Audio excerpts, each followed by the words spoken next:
Hello?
Hi, Jennifer. This is Paul.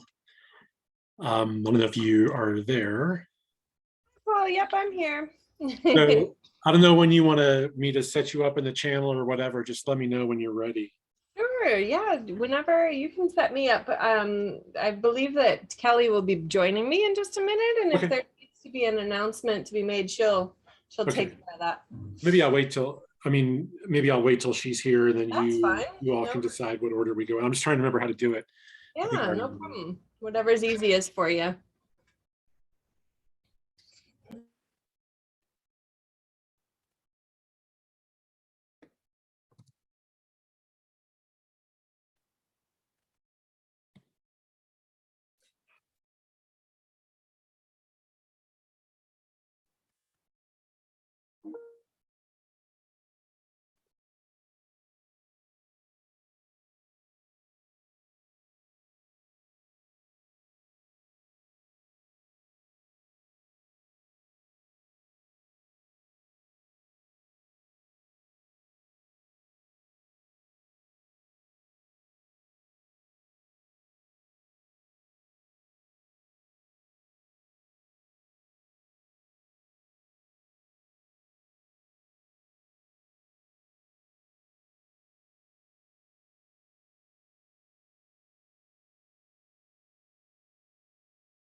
Hello, good afternoon.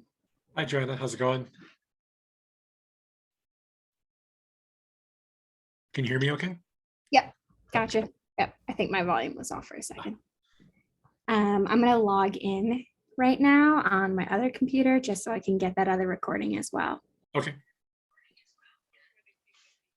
I'm gonna get you to this way. Yeah.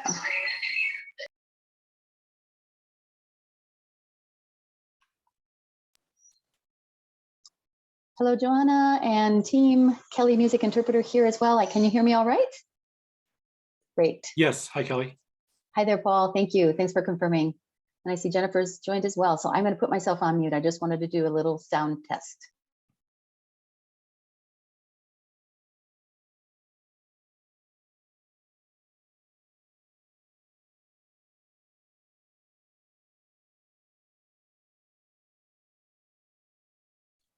And Johanna, should I make anyone a co-host at this point? Yeah, I was gonna say, actually, I think you could go ahead and make all of us co-hosts. Okay. If you want, you can even make me a host if you want me Oh. to. That's what I ended up doing with Robin and Susan in the other meetings, just as it was easier for me to keep track of the chat while the meeting was running. So happy Yeah, to do that. That'd be great. Yeah, I just made you a host. So yeah, make everybody else a co-host then, or host or whatever. Yep. And then I think what I'm going to do is just go ahead and from the start assign all the interpreters, because I believe we don't have participants in the groups who are choosing the Spanish language channel. So the Spanish channel is going to be, it's still primarily for the public to use and for the recordings. But I believe everyone has been either already knows the instructions by now, how to jump into it if they choose to use it. So we don't need to do the little introduction at the beginning. Okay. Sorry, I got a little distracted there because I didn't realize by making you host, I was no longer host to then make everybody else a co-host. I will do that. And I can reclaim host and do that too. But I'll leave it to you. I think you have more experience in Zoom than I do. I'm a Teams person. It's amazing when you switch to the other one. It's like learning a completely new program. Yeah, we get too wrapped up in one way of doing things. Mm-hmm.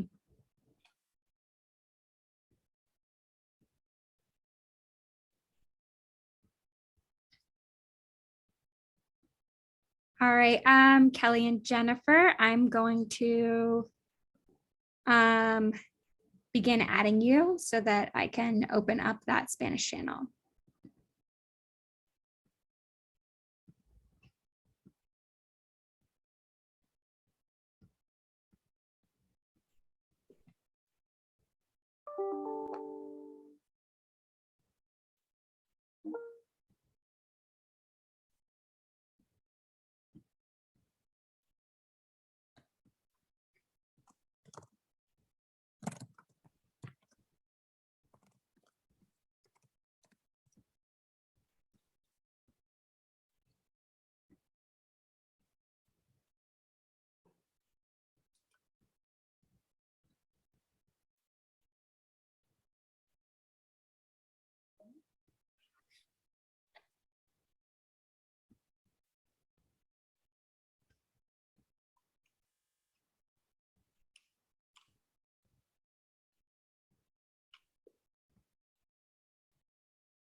And just to confirm, Ray, is your team okay with spotlighting each other as you switch back? Okay, great. Thank you. Yeah, we can spotlight each other when we switch. That way you don't have to keep track of that. Okay, great. Thank you so much. Thank you.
Hi, folks.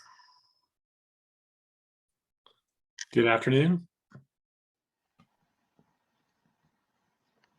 Paul, are you planning on sharing the agenda on the screen or just in the chat? Let me see how it looks as far as pasting in the chat. Sometimes it looks not so elegant. Thanks.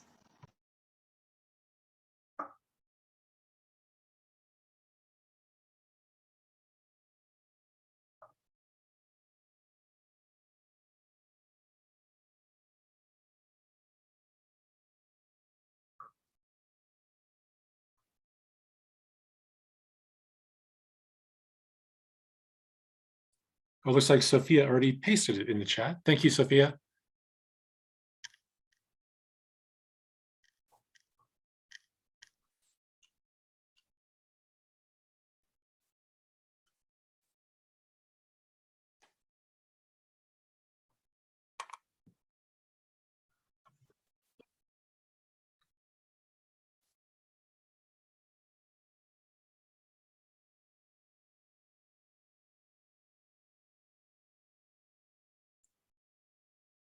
Okay, looks like we got folks joining. Good to see everybody here. We'll get started here momentarily.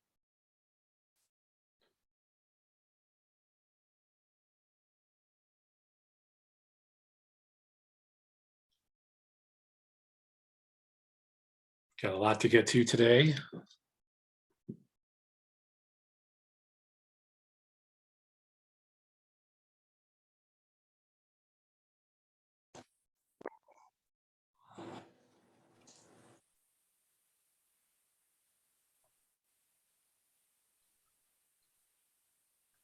And one of the things we've been reminded of is just to think about, as these presentations are taking place, where you're seeing connection and overlap, redundancy. So, some things will definitely percolate to the top, especially if they were to transcend through, 3 or 4 of these different initiatives. Yeah, great reminder, Karen, and also where we might have potential overlap with the other working groups as well. So think about it in terms of among our topics and also with the other 2 working groups. So we can go ahead and get started, at least with a couple of preliminary notes. So first, we invited Nori Boyd from the BCHA, the Executive Director of the Boulder County Housing Authority, to join us this afternoon. Nori's here just to add some expertise and perspective from the BCHA standpoint if any questions come up regarding BCHA projects or pipeline, et cetera. So thank you, Nori, for being here with us. And then also want to note, just pass along really a thank you preliminarily, a thanks to everyone for the time and the effort that you dedicated to the bucket groups over the past couple weeks and for your contributions. So thank you all very much for that. Karen, do you want to add anything before we get started on the groups presenting? No, thank you though for the gratitude. You know, we're filled with gratitude. We know it's a lot to ask, especially when many people were trying to take a spring break last week. Yeah. So thank you. Or might be this week for all we know. Yes, thanks. Thank you all. So if there are no immediate questions, we'll go ahead and the agenda is in the chat. We send it via email as well. So again, this first portion, we're going to have each of the groups do a presentation of 15 minutes where we're asking you all to present your top 1 to 2 recommendations, and then be available for any questions from the group as we go. That'll take us about an hour, hopefully. We'll do our best to keep on time. And then during that last 55 minutes to an hour, that's when we're really going to start looking at the prospects of us to really, as a larger group, narrow everything down to 3 to 4 projects or programs that we can then turn over as the recommendations to be vetted and then to be considered going forward before making a final presentation to the Board of County Commissioners in early May. So again, any questions before we proceed? I do have one other thing I want to say is we're recommending that you do your presentations of your ideas first and keep that to 10 minutes or under. Then we'll have 5 minutes for questions. I will do my facilitating that I've been doing in these meetings, remind people when it's time to move on, let you all know when you're getting close to the end of your time, just so we can be as productive as possible and make sure all groups get to present. Yeah, thanks, Karen. So I'll be, some folks are going to be presenting and sharing their screens with PowerPoints. I have a few PowerPoints that folks have provided. So let me know. I want to make sure I get the right PowerPoints for the right groups. And then also what I would just add is I'll do my best to do full screen, but my computer is acting up. My video card is not displaying in full screen, but I'll do the best I can. So I think up first we have the pipeline, what we're calling the pipeline bucket group, presenting and leading things off for us.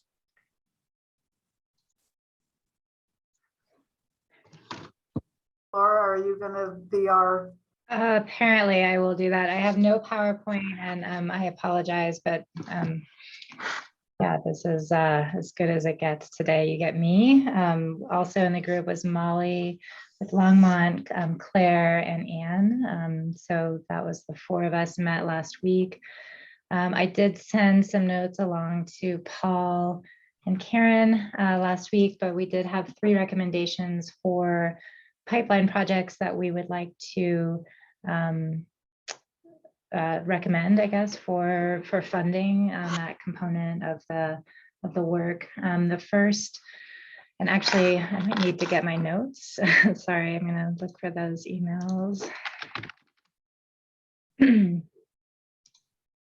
Okay, so we had some general notes.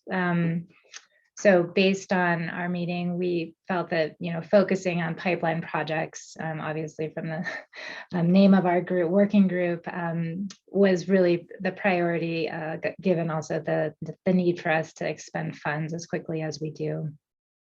We wanted to focus, thought it was important to focus on projects that didn't have access to other local jurisdiction ARPA funds potentially. So that was another sort of threshold item that we were contemplating as we thought about projects to recommend. We wanted to focus on projects that could partner with other nonprofits for providing access to particularly housing challenged populations. So that another criteria there. We were looking for some additional clarification on some of the federal compliance requirements, in particular looking for information about exclusion of mixed citizenship families from ARPA projects, or projects that had ARPA funds in them. And then finally, we wanted to make sure that there is a benefit to having ARPA funds utilize or sort of augment projects and make them more competitive for other scarce resources such as tax credits or private activity bonds. And so important to acknowledge that maybe if while we wanted to have 3 recommendations, there could be, if this group decides, benefit to spreading some money around for making projects more competitive for those other resources. So those were our general notes. The 3 projects that we focused on based on the pipeline document that was circulated last week was first the Superior TOD project that is part of the Boulder County Housing Authority pipeline. It's the first affordable project in Superior, so I think that's pretty notable and important, especially given the impact of the Marshall fires on Superior. Superior does not have access to local ARPA money, and then there would be a large number of units with this project with really obviously great access to public transportation. Claire, is there anything you wanted to add to that based on your conversation with Nori? I don't have my notes from your conversation in front of me. No, nothing to add. Okay. But I did ask Nori for just some update on that because I was not sure whether it had moved beyond the conceptual phase. And we just finished a Boulder County Housing Authority board meeting. And I think maybe Nori can speak to actually whether we would be able to expend the funds within the time frame because we're at the very beginning of pursuing entitlement. So Nori, maybe you could just step in briefly here. Sure. Thank you, Commissioner Levy. My name's Nari Boyd. I'm the director for the Boulder County Housing Authority. You guys have been doing so much work. Thank you so much. So that is correct. Superior has no affordable housing. And that's part of the reason why we pursued a transit-oriented development with RTD's site in the town of Superior.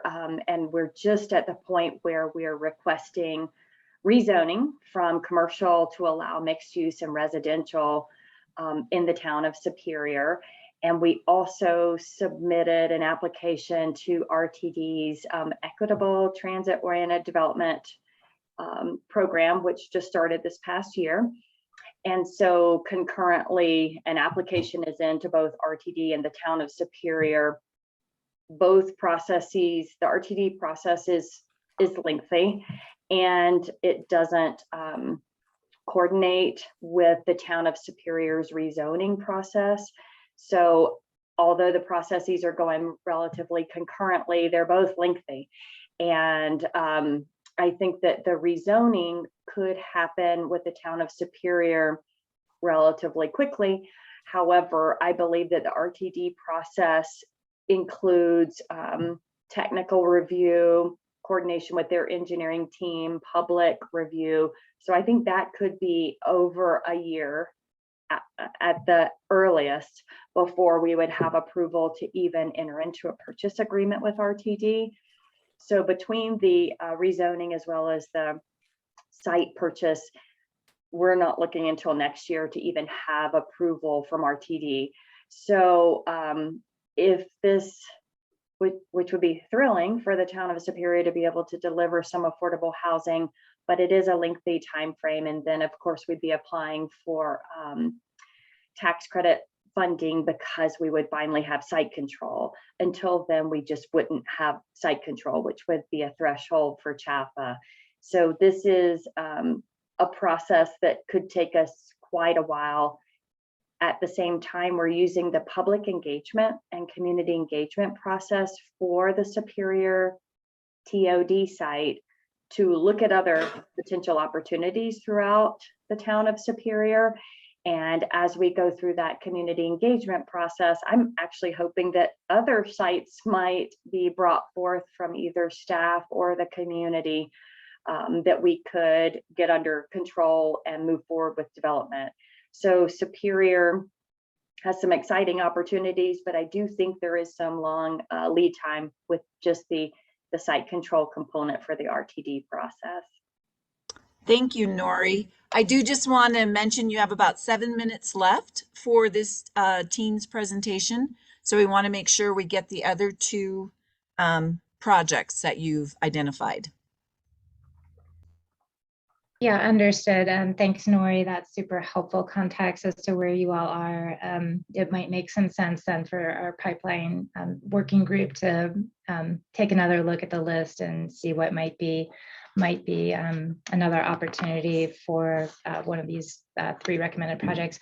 Nori, maybe you and I can connect as well, because I do think some of the BCHA pipeline would be better, great for me to understand sort of where things are. So that'd be good. Next one that we had on our list for the second recommendation was Longmont Affordable Assisted Living. So this was a project that Molly was really championing. Again, I think would be a partnership between the city of Longmont and BCHA. So Molly, is there anything else you wanted to share with this? I think there was some new development with National Development Council and some Right. Yep. So this is kind of an option to either pair with Longmont and the Longmont Housing Authority or just kind of replicate. But what we are planning on pursuing in the city is an affordable assisted living project, maybe a pilot of some sort. We do have the National Development Council on contract as of last week.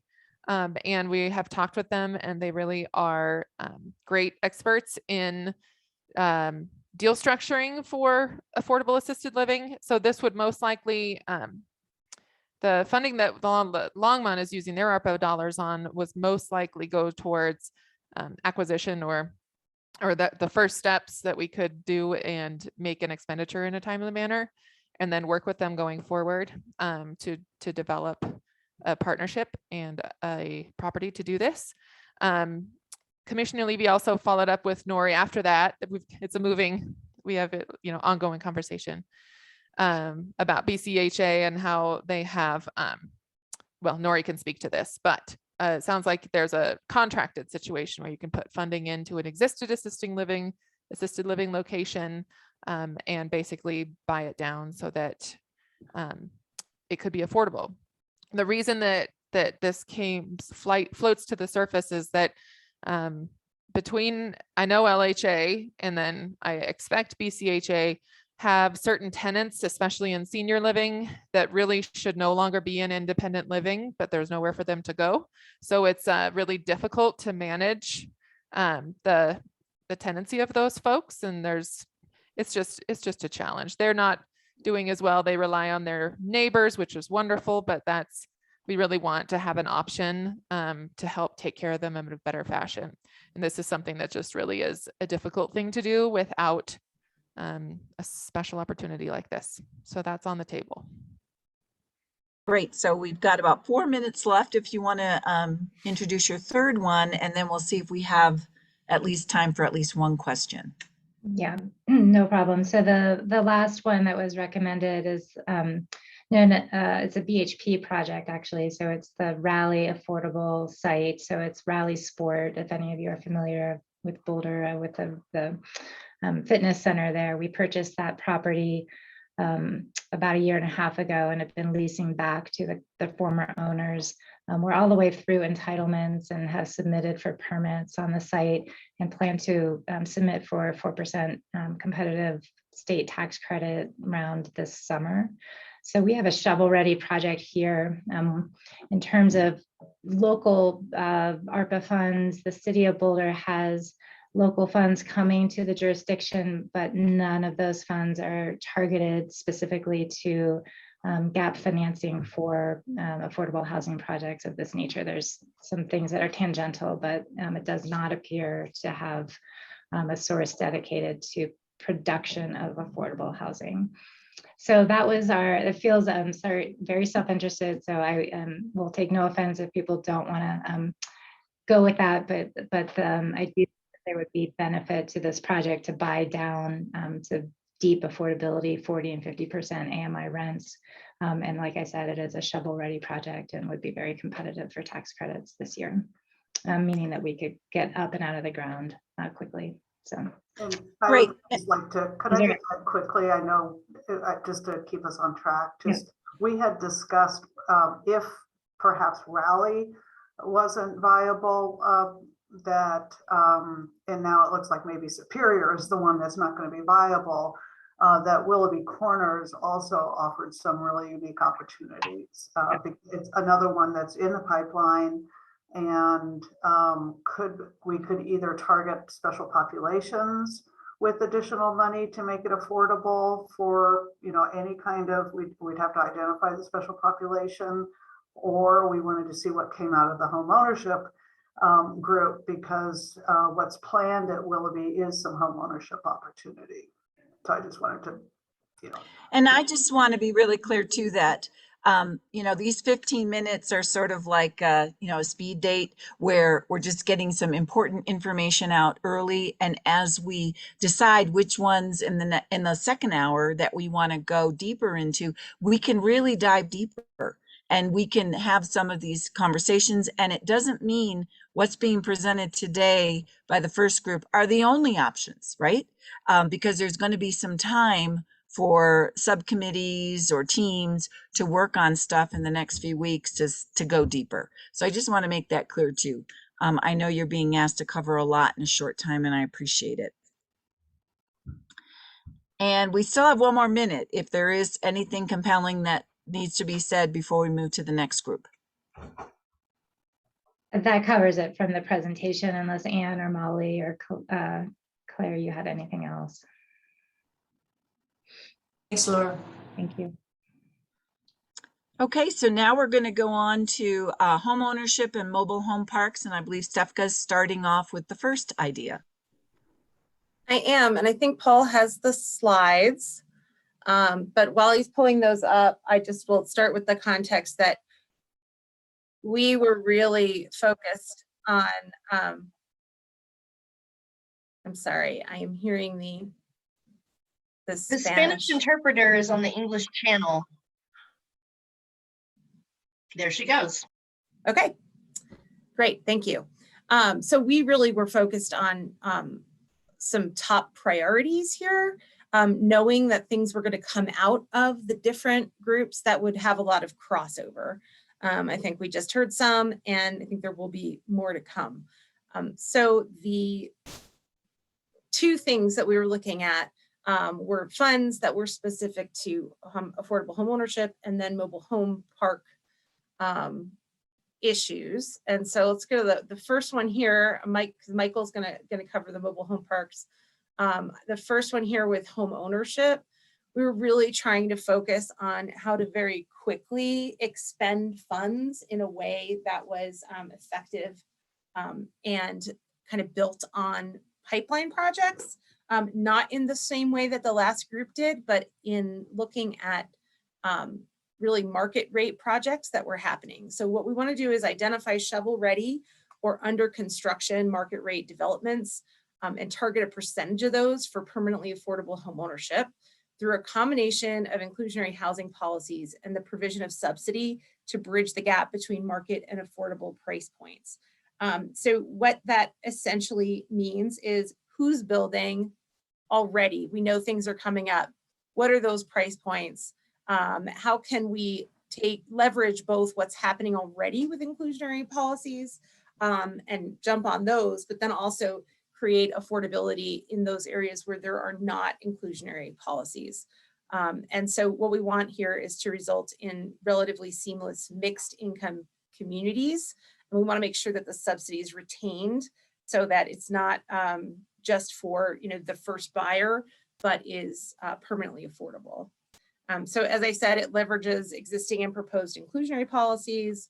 We're wanting to target those approved and planned for sale developments so that we can very quickly get those funds out and utilize funds for acquisition, meaning that a nonprofit or housing authority could purchase those completed units and put that subsidy in place, then sell the home at the new resale price to a qualified buyer. And in that way, we can get those funds in very quickly, make sure they're retained by putting some affordability instruments in place, and we don't have to deal with construction over time, or even funding the developers directly. So that creates permanent affordability, and results in mixed income neighborhoods where we wouldn't have had any affordability before. So I put together on the next slide just some examples of how those could be used in different communities. And I kept writing fictional because I want people to know these are not shovel-ready projects. I made them up. The first one here is, so if you had 50 market rate townhomes that you knew were already going to be completed in 2024, and you thought the price point of those was $400,000 for a 3-bedroom, and that to be affordable, that home would need to be sold for $300,000. What you'd get with a $1 million grant would be the purchase of 10 of these homes that would ensure a permanent affordability, keeping that underlying land in trust. In the second scenario, I mentioned Longmont because you do have inclusionary policies there. If we said that if they had already said 20% of 100 single family homes needed to be priced affordably, and in exchange for that, they got reduced tap fees and other considerations, that you'd be looking at a smaller subsidy to get perhaps deeper affordability and get to achieve that low enough price point to ensure permanent affordability. So looking at that example, we had a $1 million grant that is able to produce 25 units. Stefka, would yes. it be okay if Michael went now, and then we can circle back, see if we have any questions, and then if there is still a little more time, we can go a little deeper. Can I cover the last one first? In 1 minute, sure. Okay. The last one is more buyer driven. So in other words, if the city of Boulder wanted to have a buyer driven program, that they could go out, that the grants could go directly toward the purchase of that home with a restricted resale price through a land lease or deed restriction. Great, thank you very much. Michael, are you ready to go with yours? And Paul, do you mind putting up Mike's slides?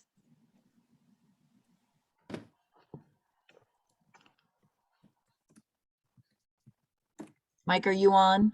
Yes, I'm on. I'm ready. Okay. And I'm sorry, I have to cut you off after 5 or 6 minutes. Okay.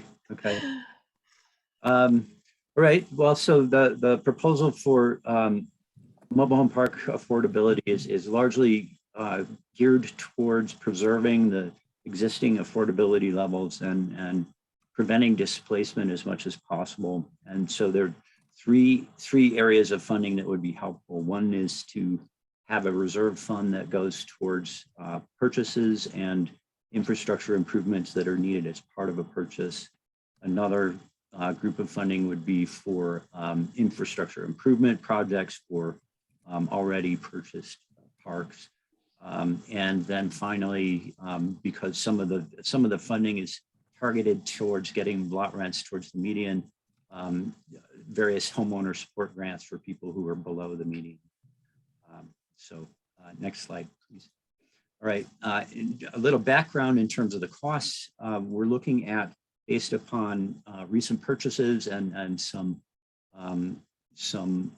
sellers asking prices, we're looking at roughly $60,000 to $100,000 per lot as a purchase price for the parks.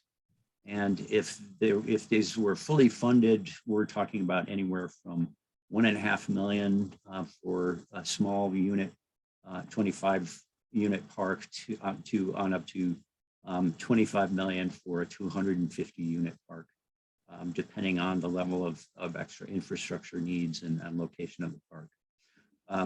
And so for both, there's a range of financing needed. A lot of the parks, in order to secure loan funds, you also need to ensure that you bring the property up to certain levels in terms of the infrastructure. So you need both acquisitions and capital improvement funding as part of this.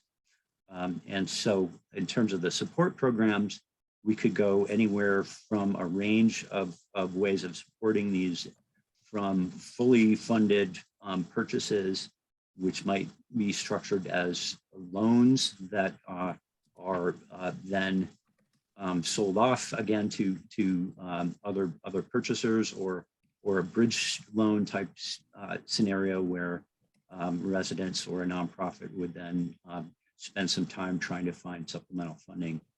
Another option would be partial funding, gap funding, to meet those needs, given that the price tags here are pretty high, and with the county money, full purchase may not be a viable option.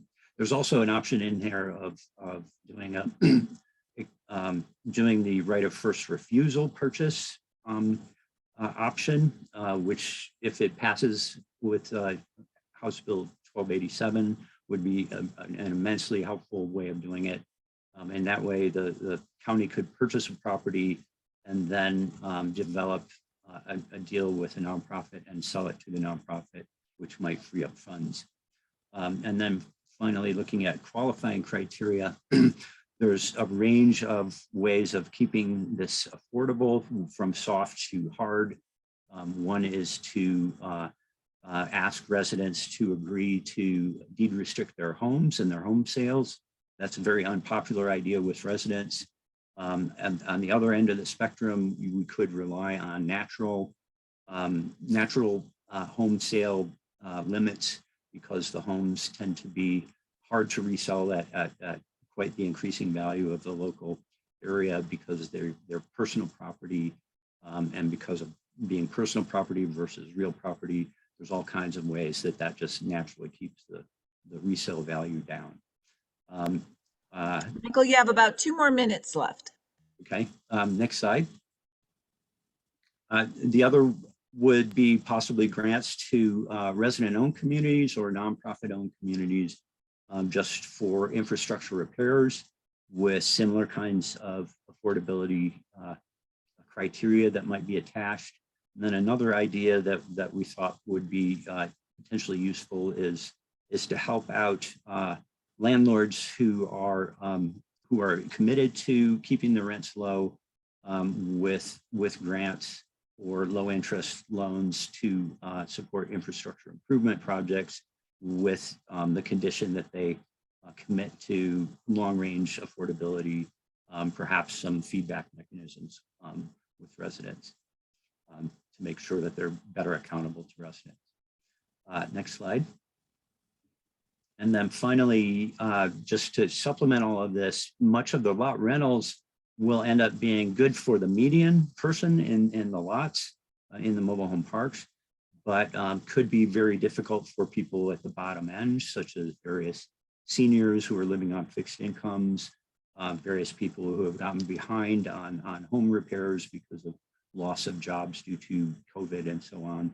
So it would be useful to have, as either a separate stream or as part of a package, a set of programs designed to assist individual homeowners, such as rental assistance, repair assistance, mortgage assistance, energy upgrades, and so on, as part of the general funding strategy to keep the mobile homes affordable. Thank you very much, Defka and Michael. We do have a couple minutes left if somebody has a question or wants to give some quick feedback. Just unmute yourself.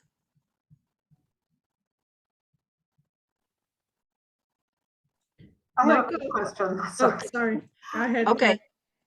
Was somebody else jumping in? Yeah, Anna had a question. Oh, go ahead. I was trying to find my mute button. Go ahead, Anna. Anna's deferring to you. Okay, well, the question, Or not, I don't know. yeah, this is for Michael, on the having funds to support purchase. Since you've been through this, I was curious about the cost of financing through Rock USA and those resources, and whether that really helped, was it possible to maintain affordability basically with that financing? Would you be looking for ARPA funds to completely replace that, or would it partner with those Rock USA funds? A combination, actually. So the Rock USA is their normal way of doing it is tends not to be helpful in the current environment, especially locally where prices are so high. They tend to provide loan-only financing with minimal supplemental funding support. And so the rent burden for residents tends to be fairly high going straight with Rock USA. And so we with the Sans Souci purchase, we really needed the $1 million extra funding that we got from the state. And even that was left residents with a fairly high rent burden, higher than they are comfortable with. So that's one aspect of it. And I had another point, but it slipped my mind. Michael, do you And mind if I jump in? Sure. We had have 1 also- minute left. We had also talked about, maybe leveraging these so that folks can make cash purchases. We do a cash offer that could later be taken out with financing, and that way it could revolve rather quickly as a fund, which is something else that's critical in making competitive offers. Yeah, that was the other aspect that I had dropped. It's getting the timing right, just because oftentimes getting money to the table in time for the current opportunity to purchase limits is really hard going through the Rock USA model. And so it's often really important to have a way to meet the time limits, but buy extra time to get funding from grant organizations, for example. Thank you very much to this bucket team. Now we are moving on to regional capacity.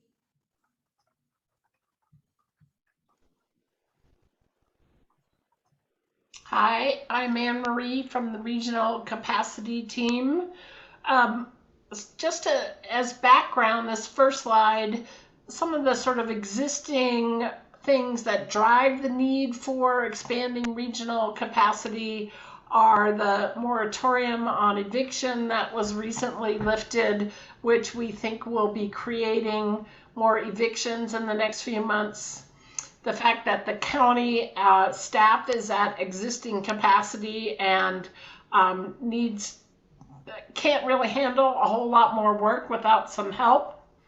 And that we have many small communities in Boulder County that have zero housing staff who don't have the expertise or the time. Maybe there's a planner who has, 1/8 of their time that they're supposed to look at housing, but they don't have a full-time person who works on housing. So those are sort of the three sort of foundational things that drove what we are looking at. Next slide. So under expanding the regional housing partnership. So those of you who don't know, we have a partnership, but it's been somewhat defunct, and I understand it's picking back up again, which was an association of all the cities and the county working together to set some goals, but then really didn't take a partnership approach to achieving those goals and kind of left them up to the local communities to achieve them on their own. And we believe the regional housing partnership needs some expansion, and these first three are sort of pandemic focused things that we believe are why we should expand it. One is eviction prevention and legal services, and that those should be free, not cheap, but free. For people who are currently facing eviction, even if you discount it to $50 an hour, which is cheap for legal services, they won't be able to afford it. It needs to be free. And it needs to include some dollars for immediate rental assistance to get people current so they don't get evicted. And it can include a revolving loan fund where they pay it back over time if possible, but it needs immediate cash to keep people in their homes. The same with foreclosure prevention. If people are close to being foreclosed on, they need money now. They may have lost their job and now they have a job back, but they couldn't catch up, on their home payments, even if they got a new job. And so we believe they need the same thing. They need immediate assistance to get them to stabilize, and then we can work on how to pay that back. We also believe that the regional housing partnership needs better connections in the community and not just staff. Right now, it's just staff from the cities and the county, and that a community advisory board is an important element to make sure that whatever the partnership is doing is really connected with what's going on in the community today. And we know that bureaucracies can be slow to change, and we hope that the advisory board will help keep them current with what are the trends today. Other things we think the regional housing partnership could do if it were expanded was to assist smaller communities in compliance with HUD and DOLA requirements so they don't lose any of their existing housing by not being in compliance. Keeping for sale homes in the market. We have had some sold out from under us where maybe it was a Habitat home where nobody worked with them to make sure it got sold to another affordable renter because it had been so long, or affordable owner because it had been so long since it was sold, and people lost track of the fact that it was an affordable unit. And this will include some database management and software and staff coordination. And I know that's not sexy, but in order to do it, it will require some resources on that kind of thing. Next slide. We really focused a lot on outreach because during the pandemic, there are a lot of resources available that people didn't know about. And people lost their homes unnecessarily because they didn't know about the eviction prevention dollars quickly enough. There were people in the undocumented community who were afraid of contacting the housing helpline because they didn't know that there were services that could help them even though there was someone undocumented in their household. So we need better outreach. And that outreach would also include non-web-based communication capacity for the housing helpline. We do have people in our community who either because they're seniors or just very low income, they don't have a computer, they don't have a phone, and they still do things on paper, and we need to help translate that.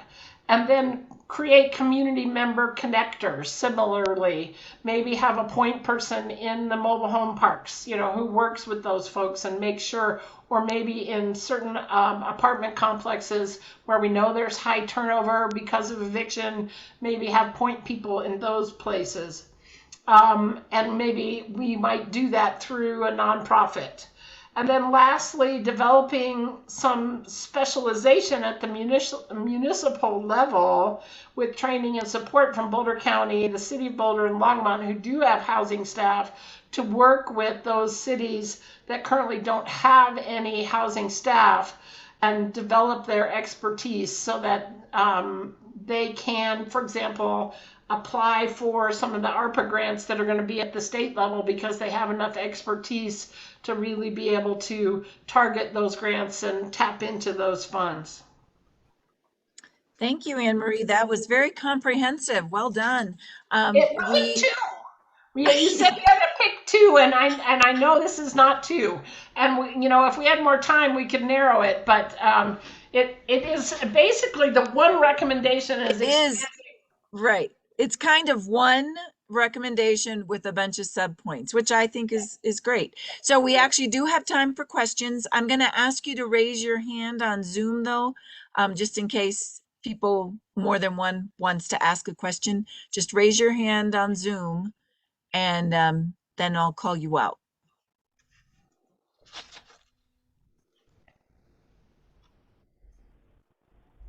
I'm not seeing any questions. Was there anyone else from your team who wanted to just add anything else before we move on to the next group?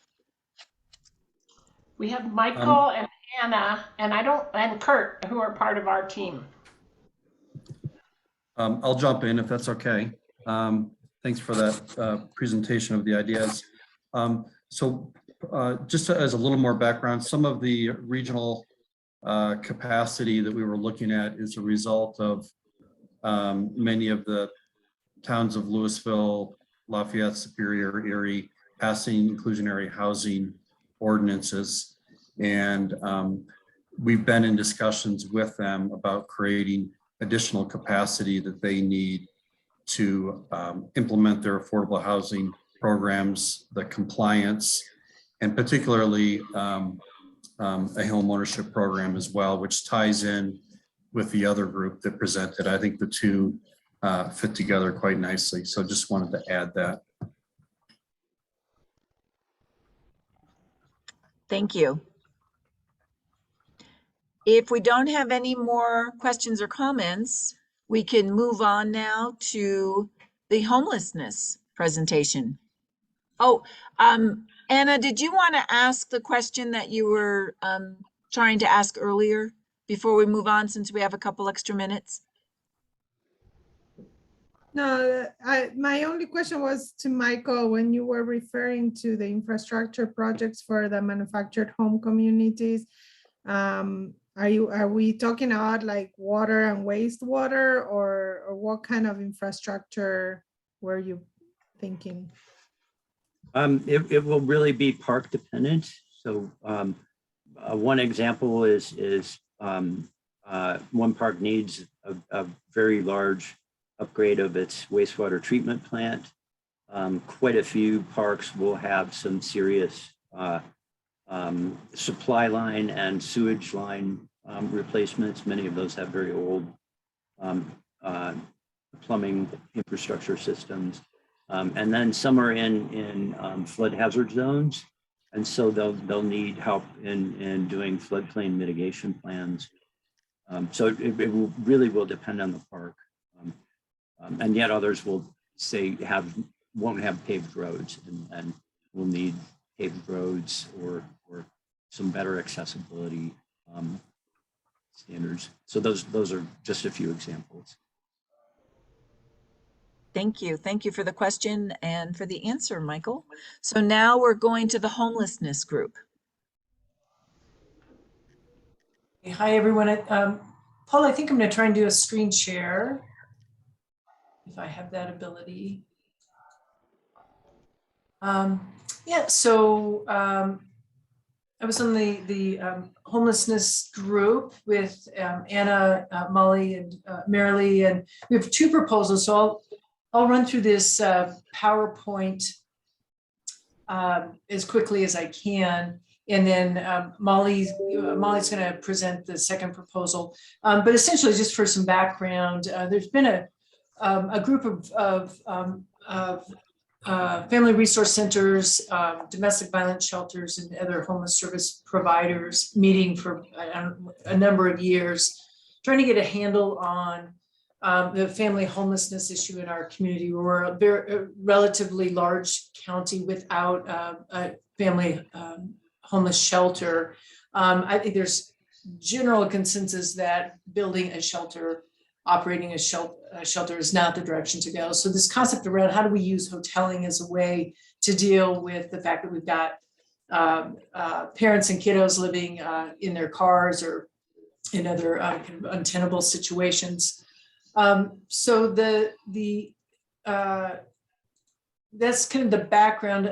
There's a lot more detail here, just because this group had been working on it for a while, and so we threw everything on the PowerPoint.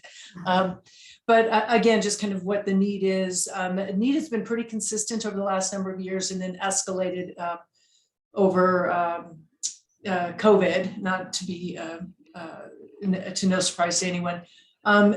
For a county our size, we have a limited number of family kind of sheltering resources, and those include 2 domestic violence shelters and then some short-term temporary support from some of the family resource centers. So it's not very sustainable. Yeah, I'm going to skip a lot of this because it's, again, just some background. We can get into more detail later if that's helpful. But the solution is really to take what had been this very disparate process of responding to a family who's already experiencing homelessness in a way that's not has not been very well organized, and really has relied on very limited resources from a handful of nonprofits, and then to create a more consistent, comprehensive system that both leverages the resources that are currently available, draws on additional resources through through ARPA, and then also expands partnerships with some of our hotel resources. The intent is to really to recognize that we have a gap here, even if as we hopefully create more affordable housing resources for families. We've got an increasing number of families who are living in homelessness now, and we need to figure out how do we sort of bridge this crisis moment to resources that may not be available next week or next month, but could be next year or the year after that. So by developing out this family homelessness hotel project, the intent is to kind of parallel process. So as we use ARPA funds to expand this, and over the next 3 to 4 years, the volume of families experiencing homelessness will be reduced, in part because some of that will be resolved post-COVID, and the intent is then to move people out of these temporary hoteling housing situations into longer-term permanent affordable housing. It requires, as you can imagine, a fair amount of coordination as well as navigation. The intent is not to just pop somebody into a hotel and then wish them good luck, but really to coordinate those resources, again, among the organizations that are already working together, bring in additional nonprofit housing partners, and really look at how do we stabilize people who are families experiencing homelessness right now, and then coordinate resources so that they can move into permanent affordable housing as quickly as possible. So the bottom line, and we began crunching these numbers, this group did a while ago. We currently are spending, or the need is at about $245,000 annually to meet what the current need is. We have about half of that organizations can access through other funding sources, but that leaves us at just a hoteling gap of about close to $172,000 annually.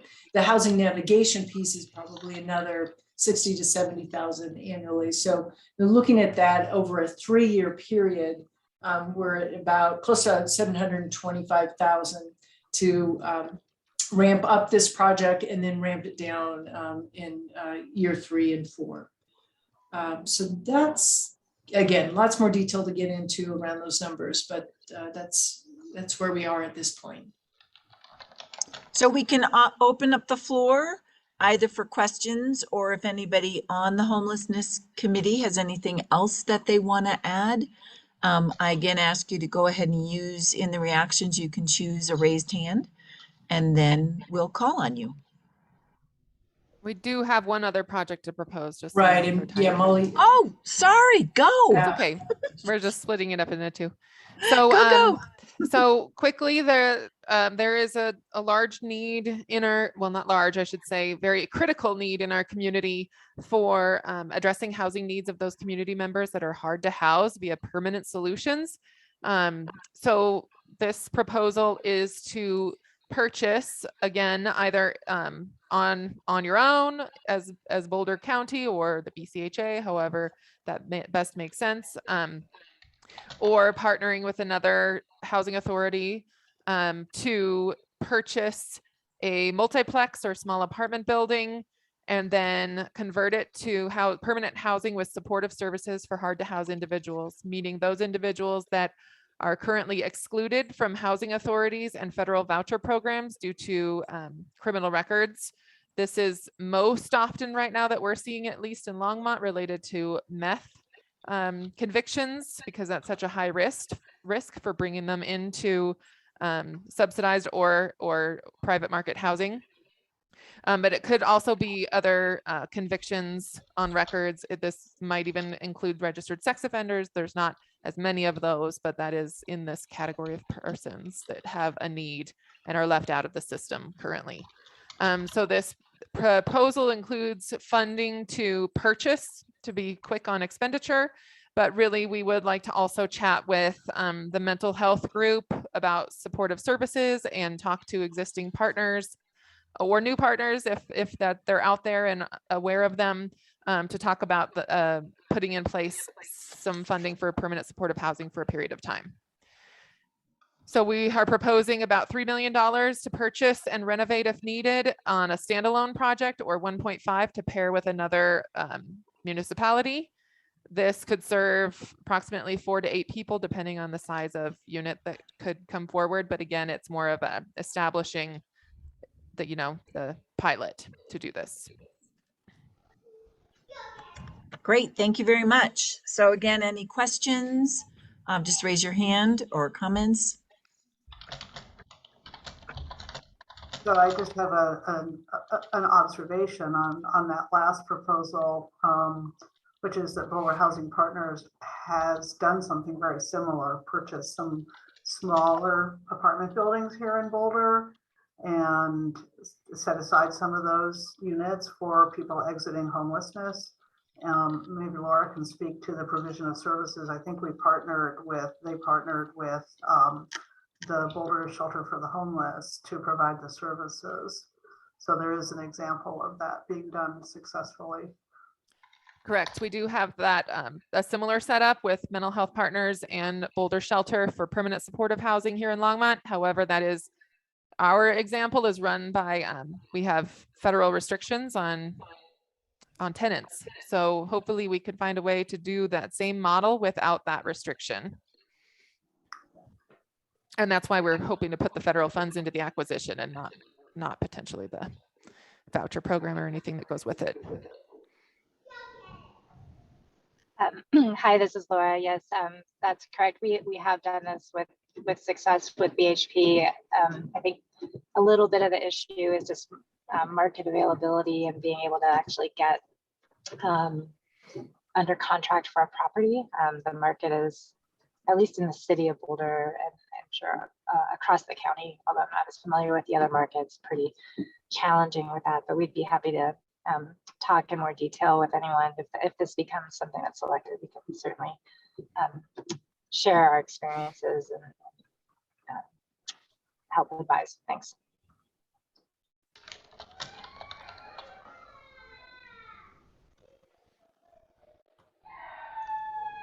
Well, we've all been presented with a lot of information. I know it might seem overwhelming, and we again want to thank everyone who has been working on these. It's clear that everybody's done a lot of research, and really, your passion and your interest and your talent is so appreciated. Paul, did you want to talk about next steps, how we're going to try to drill down to some consensus? And I do count about 11 people who actually would be in the conversation to build the consensus. So just to keep that in mind when we talk about how long people should try to limit their input. Yeah, I think Karen and I talked about this a little bit, and the thought that we have for proceeding at this point is to take some time to basically offer everybody 2 minutes to really just weigh in individually and say, here are the 2 things that I think are the best path forward for us, and to be as specific as possible. Again, I know a lot has been presented. I know it's short notice, but really just to kind of maybe get a feel for where the group is at to run through this exercise. Unless anybody has any thoughts about another way to approach this, that's kind of the way that we thought, and maybe we start to get some themes. I certainly noticed some themes and some threads that could be pulled across multiple ideas that we heard today. Looks like Anne-Marie and Anna, you have your hands up, Anne-Marie. And again, I'm the timekeeper, and I hope not to offend anyone, but I will be letting you know when your 2 minutes is up. So I just have a question about process. So out of all these ideas we just presented, we're only supposed to pick 2 things. Is that what I understand? Well, I think what we're after is just getting from each person really what are their top couple of things, and then seeing what kind of themes we can get to, just to try to get things at a little bit more of a manageable level. Again, not saying like this is a vote and we're just going to tally it up. It's more that let's just see where folks are at and find the common themes that we're seeing. Anna? I would find it useful to have a list or something that captures, there's been so much shared that I don't know, do we have like a slide with all the proposals or something? Unfortunately, we don't, because some things were just given verbally. And some of the things we've only just seen now. So I would offer, if anybody would like to try to do that. I don't know if you want to try to do it behind the scenes. I don't know if maybe that's something Johanna could work on for us. Sophia has been working on notes. She might have something. So what, after everyone shares for 2 minutes, what are the next steps? Because in the groups, in the working groups, you know, we had the feeling that, you know, it wasn't really a lot of time to work on a lot of details. It's only been a couple of weeks. So can you clarify what are we expecting, like moving forward? You said, Paul, that we weren't tallying or anything. So when are we supposed to decide how many, you know, if you can shed a little bit more light on what the process moving forward is? Yeah, I think, you know, what we'd be looking at is trying to get ideas, you know, again, some of the ideas we have are admittedly more specific than others. So we could seize on some ideas that have some specifics, but if not, that's where I think, you know, some of the county staff and some of the subject matter experts are going to look at ideas and then try to flesh them out and vet them and then provide more detail that we can then have in an ongoing discussion as a larger group to provide updates kind of as we go through that process. Larry, your hand is up. I don't know if you have something to add to that or if you have a separate question. No, I just had a separate thing. So if that was, yeah, if you're done with that, Paul, I was going to actually react to some of what was presented here. And I don't have my list here, but on the ideas that came from the Regional Housing Partnership Group, those are things that I feel like we should be doing, pandemic or no pandemic. You know, to really activate the potential of the Regional Housing Partnership and maybe make it as effective as possible, because it does have to evolve to address current needs. But not that there's funding available that I can point to, but I just wonder whether we ought to, as a county, you know, all the communities that are invested in the Regional Housing Partnership ought to look at that and think about how much it would cost to do that additional capacity and services, and think about alternative funding for that wouldn't be ARPA.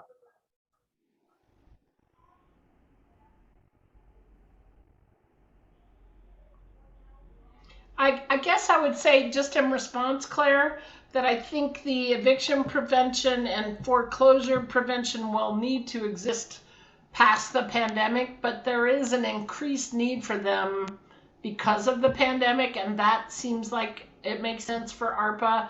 But I think you're right, long term, those are going to be ongoing needs, but there is an enhancement because of the pandemic. Mm-hmm.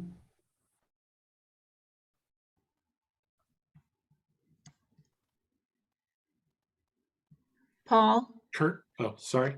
I was just going to suggest that if you don't mind facilitating the meeting, I'll try to put some sort of list together. Okay. Kurt? Okay, thanks. Okay, Paul and others, I'll give my inputs. There was sort of 3 categories of things that I thought went together.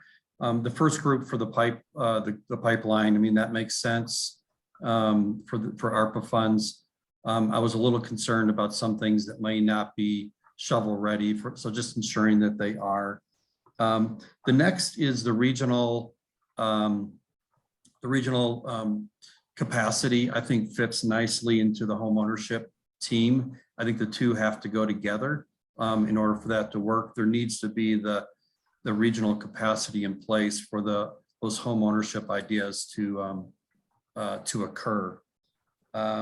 And I think as was presented before, that goes closely with the IH compliance and administration.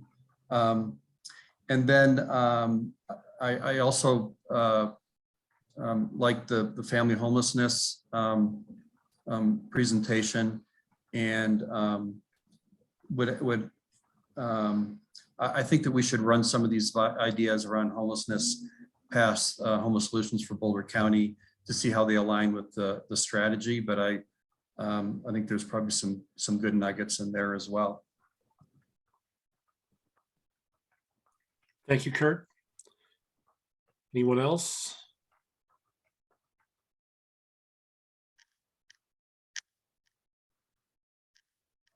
Nori? I know I'm not a voting member, but thank you for allowing me.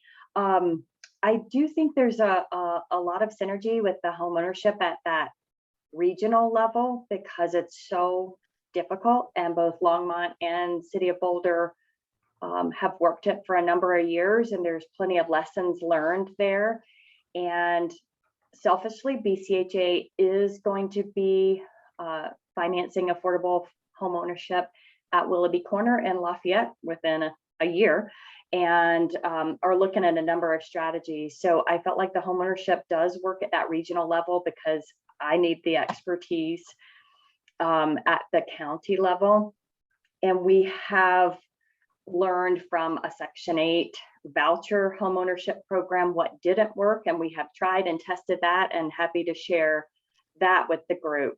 So I feel like the homeownership needs that regional level. I also feel like that there's a lot of discussion around the second mortgage or loan products that could assist mobile homeowners, affordable home buyers on the not supply side, but on the demand side. And the HHS team under Paul and Susan have a lot of specialty with the home buyer assistance that serves folks countywide. And so expanding that on that expertise of what a second mortgage program might look like could really work on the supply side. That's not my area of expertise. And lastly, just really quickly, on the pipeline projects, I think that shovel ready could also mean you may be buying housing product, but you also might be buying improved land or entitled land, and that could also get the funding out where it needs to be, and that could reduce the cost of developing either affordable homeownership or affordable rental if you're able to basically acquire land and buy down the cost of the overall construction. So that's my pitch for looking at pipeline projects that are financing right now and ready to go, but they may not be built product. Thanks.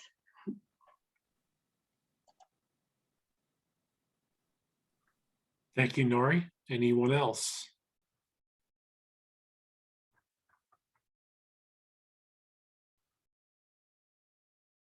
Anne-Marie?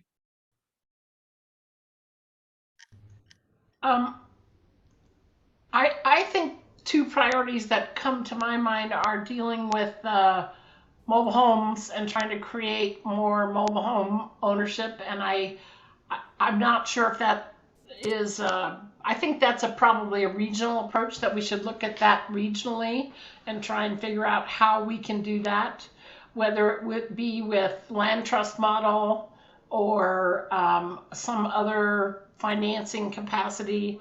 And then I really like the family homelessness project, and then within the regional capacity building, I think there's some things in there that could create more efficiencies in how we do work so that more money is available to do other things. Thank you, Anne-Marie. Michael? Yes, I'd like to pitch a little bit too on the mobile home side, and also just to focus on the level of population that's involved. So agreeing also that the home ownership issue is really important.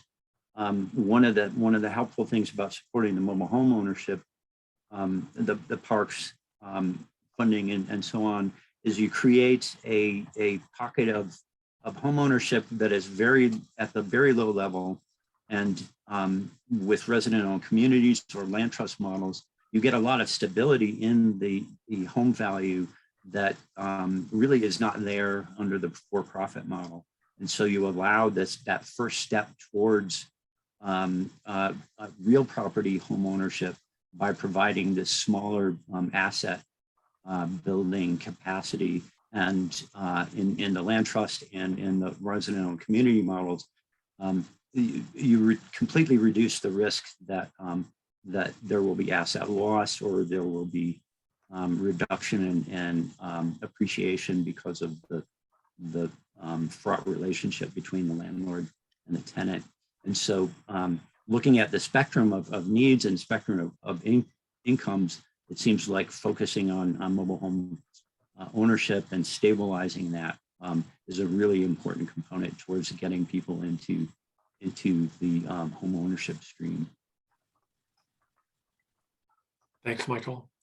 So I'll just say, from my standpoint of trying to remove myself as much as possible and listen and not interject my opinion, home ownership is there in a lot of what we're talking about right now. We're talking about it in multiple areas.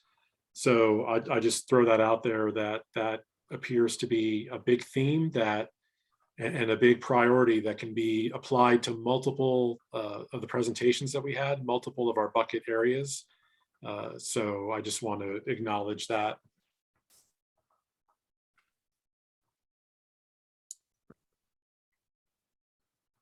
Anyone else? Anna? Yeah, for me, I see a clear bucket, like you said, in home ownership. And I also think in view of the pandemic and the effects that it had in the most vulnerable, I think that the rental and foreclosure assistance would be very important, and the sheltering for unhoused families with children that currently there is no systemic solution. It's like more of a patchwork, and this project that we presented would be a more systemic but temporary, hopefully, because as Ann said, the idea of more units becoming available and more navigation and case management would hopefully connect to these families with more stable housing. So I see kind of like two big buckets, one for the longer term building, that asset through home ownership, but also taking care of those most vulnerable that would not have access to home ownership, and the effects, the very real effects that the pandemic has had on this population.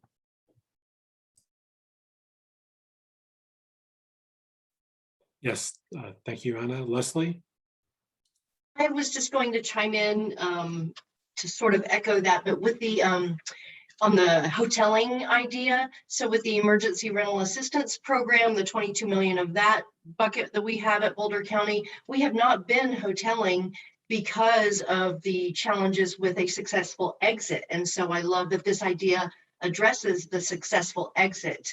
It really solves a problem. And, if we had more services there, we could also direct emergency rental assistance dollars to the hoteling if we had ARPA for maybe some of the wraparound services. So those could partner together. There's a way to leverage that. Yeah, thanks, Leslie. And just to offer up, if it's relevant, the specifics, in the emergency rental assistance pool that Boulder County has available, there's still $10 to $15 million of assistance available. I did have time to just put these are just summary.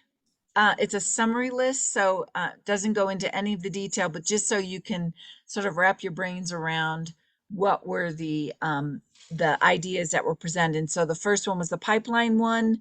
It was about shovel-ready projects and how they can be expanded upon. They gave 3 examples: the Superior, the Longmont Assisted Living, and the Raleigh Sports Affordable Site. Then with the home ownership and mobile home park group, they gave two ideas. One was for that Stefka led, was that shovel-ready market development for projects where we would target a percentage for permanent affordable home ownership. And then Michael talked about mobile home parks and the need for potentially acquisition funding, as well as infrastructure improvement funding. Regionally, the basic crux of it all was to expand the regional housing partnership. And then the homelessness group had the hoteling for unhoused families with children, as well as purchase multiplex buildings and convert them to permanent housing for the folks who have the hardest time getting into housing programs for whatever reason it is.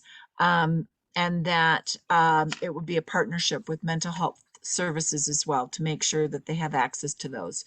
So first of all, I want to offer, if there's anyone who wants to clarify the way I called out and summarized it, just for clarity for the group, and then we can go ahead and continue the conversation.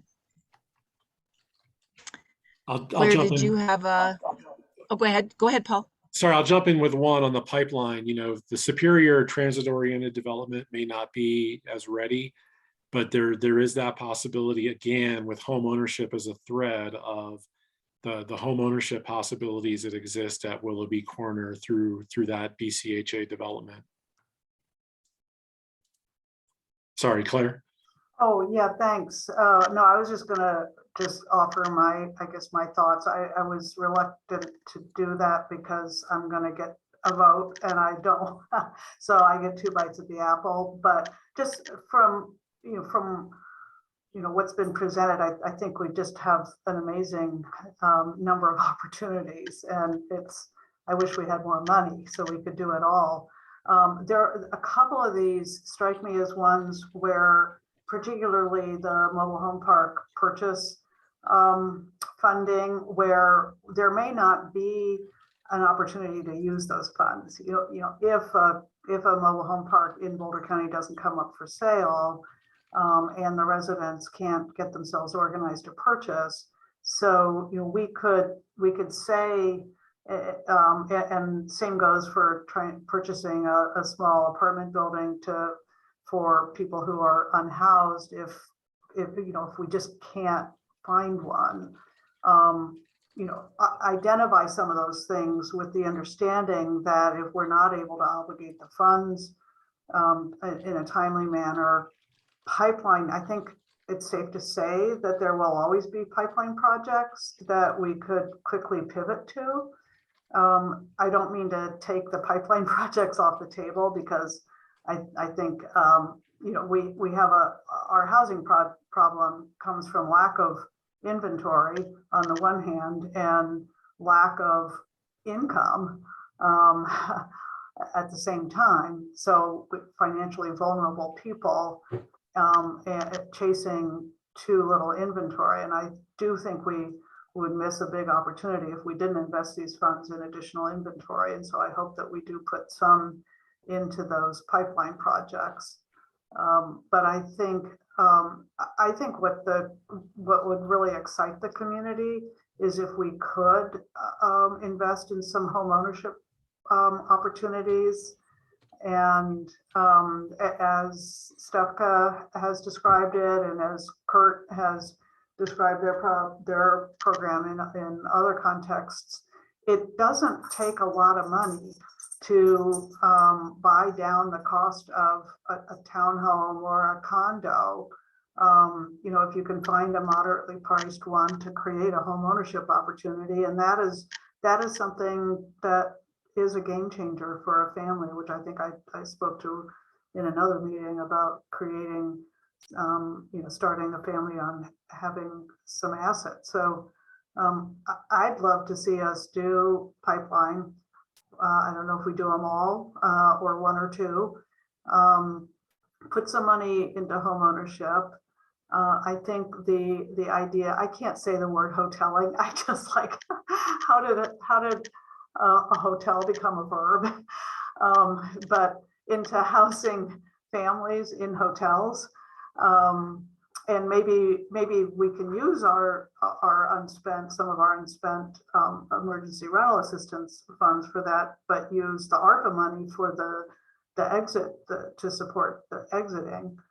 So those I think would be really important priorities, and I think it goes without saying we would need the backbone infrastructure to support home ownership, out of that regional bucket, and then eviction prevention, legal assistance, I think just has to go with all of this as well. We don't want to leave people vulnerable without the resources to stay in their home, whatever that home may be.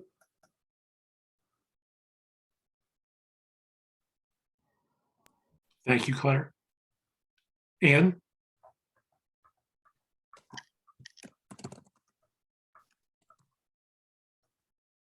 Oh, you're on mute, Anne. We can't hear you. Yeah. Muting, is that a verb? Yeah, I think I don't know that I have a whole lot more to offer. I really agree that sort of the kind of biggest bang for the buck, so to say, around the pipeline projects, I think is really key. I mean, this can be an opportunity to move things more quickly, and to free up other funds that otherwise would be attached to some of those projects. I can concur with home ownership. I think is key to building wealth, and there are so many folks that are in our community that aren't there yet. So I would I would really support kind of a balanced look at how do we do both, so that over time we're moving people up that pathway. I couldn't agree more around the regional approach. I think for a number of reasons that folks have already described.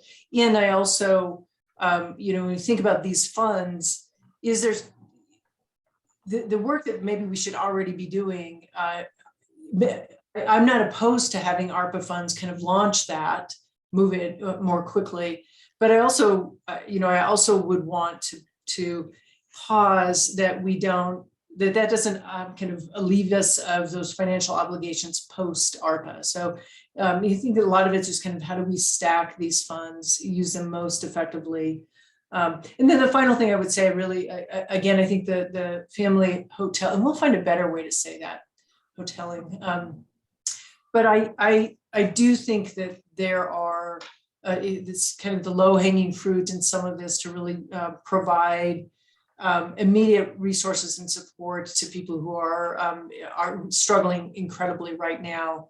I don't think that's not going to be a long-term solution, but I do feel like that there's a lot of hope there. Also, I'm really curious what the other work groups are coming up with, because my hunch is that there's a fair amount of leveraging our ideas and our concepts. So hopefully we can just build on that as well.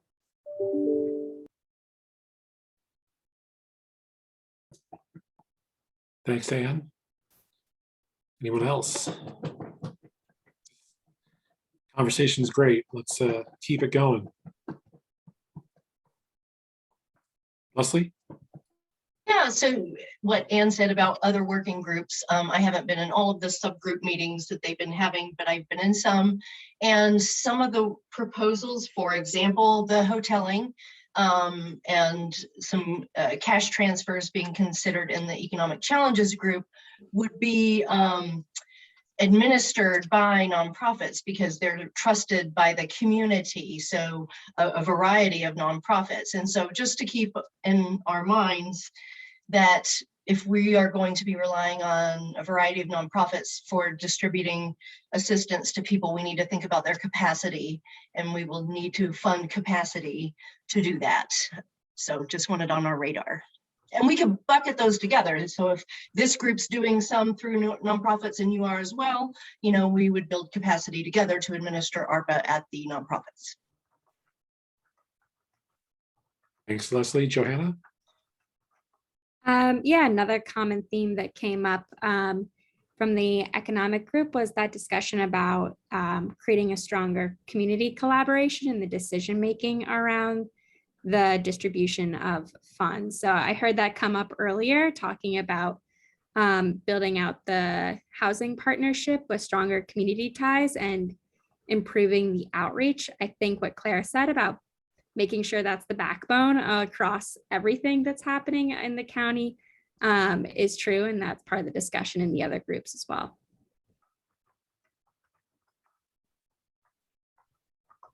Thank you, Johanna.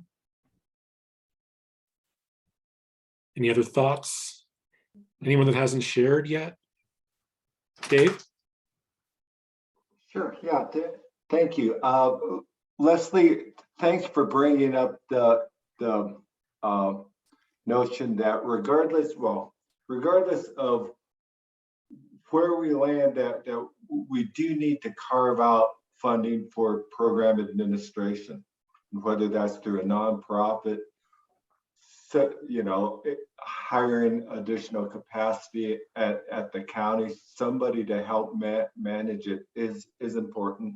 But in regards to my top two, I do like, whether we call it putting folks up, hoteling, in regards to addressing an immediate need. I see there's tremendous value in that concept.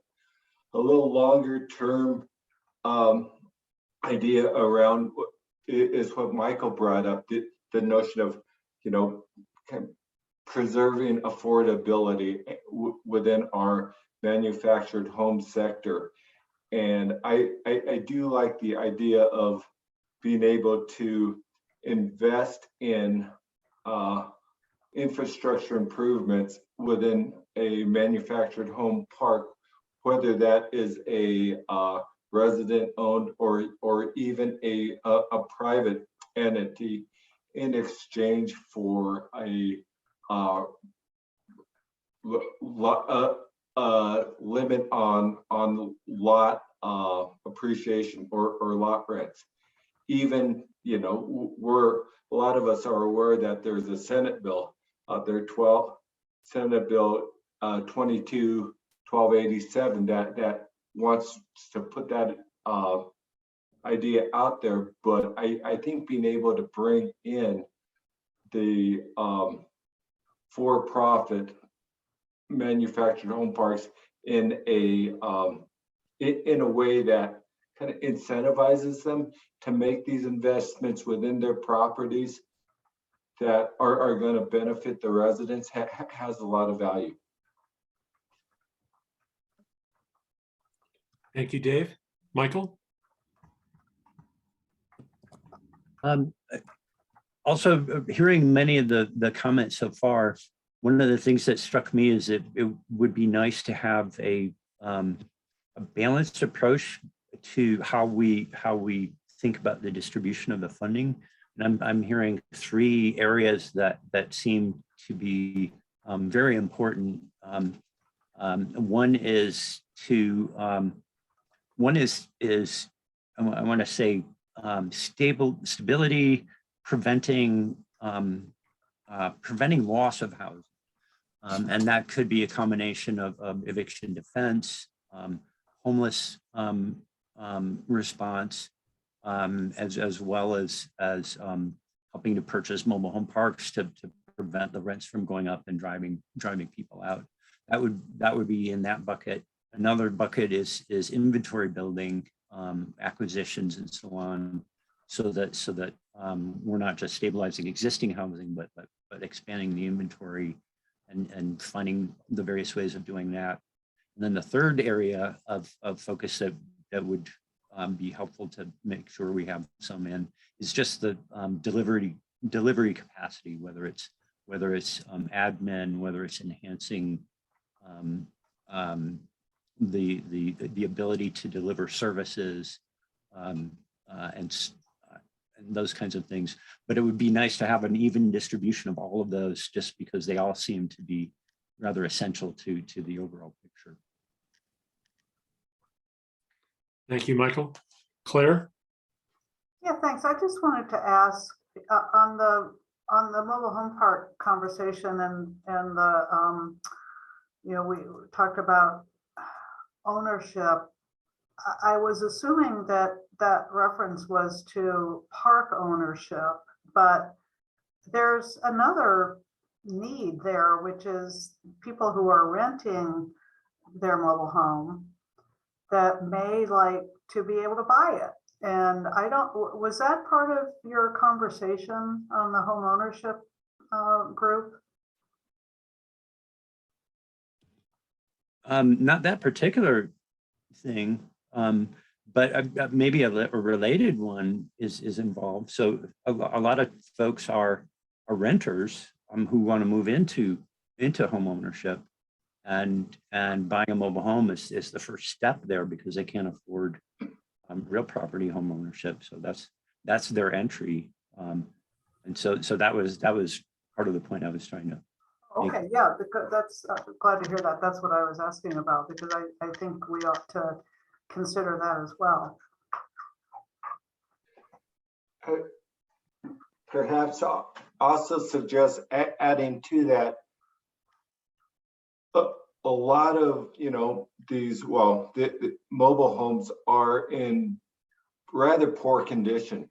And can we provide a mechanism where they can replace that with a better or a newer manufactured home?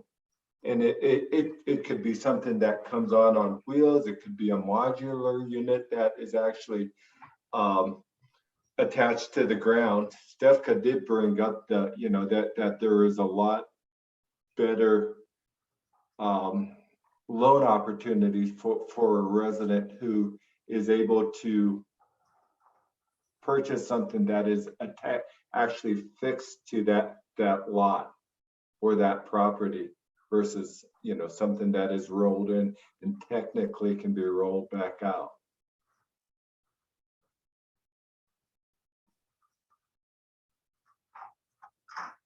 Thank you, Dave.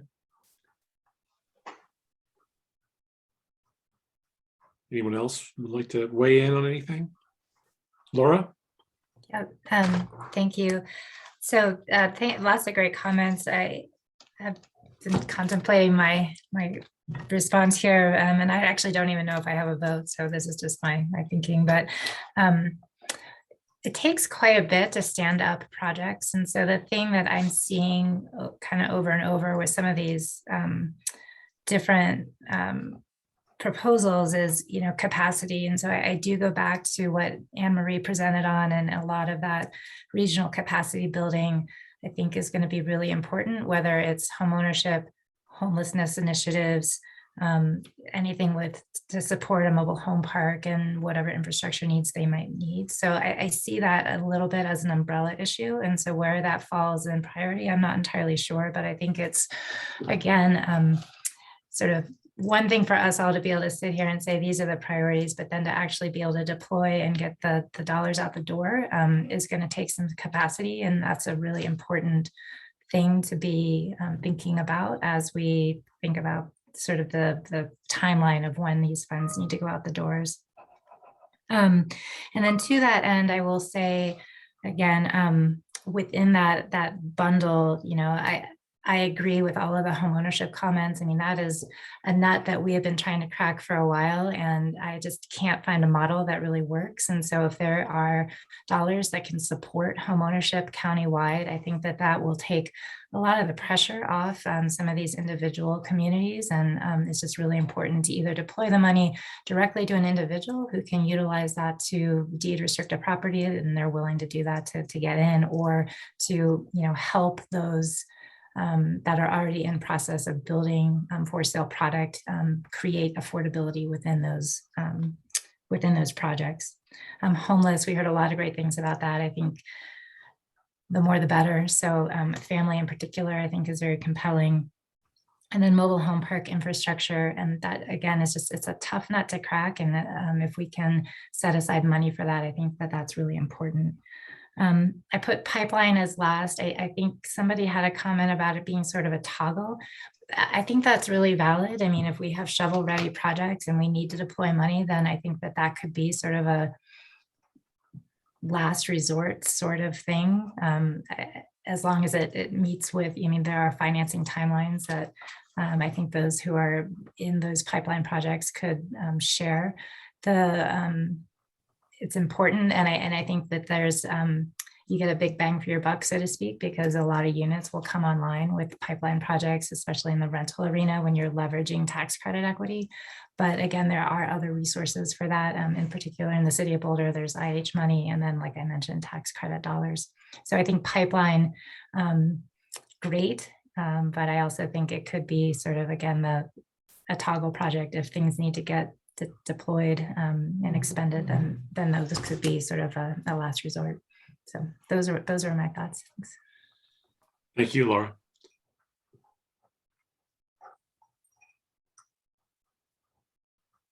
Who's next? Anyone else? I just, I wondered, we're probably talking about 4 or 5 projects when we really look at the intersection. And, we hope today to be done with, like, to have it boiled down to like 3 or 4.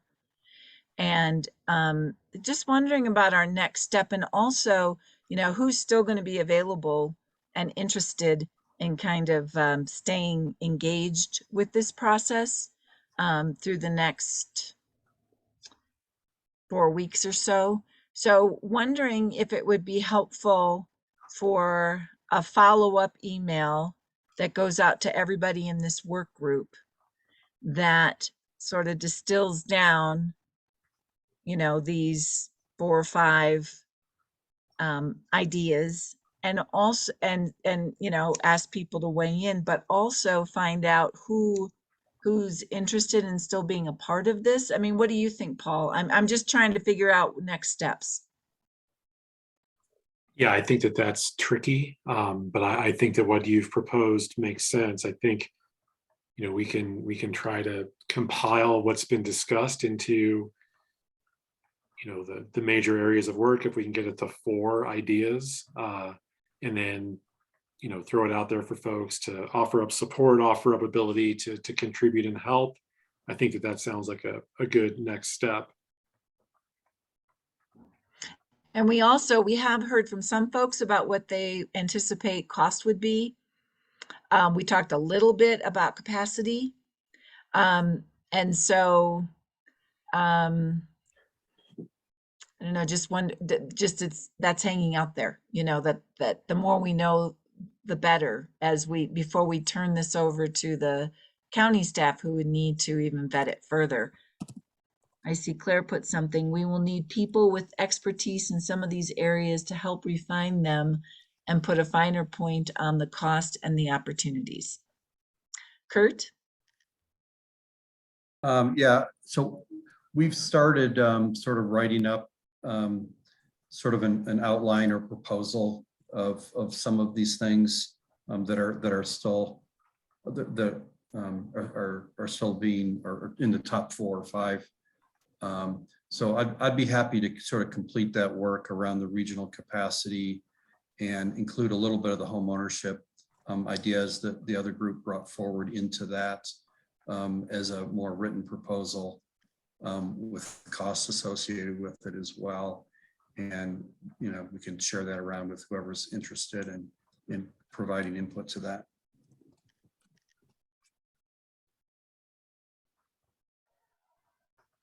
Thank you.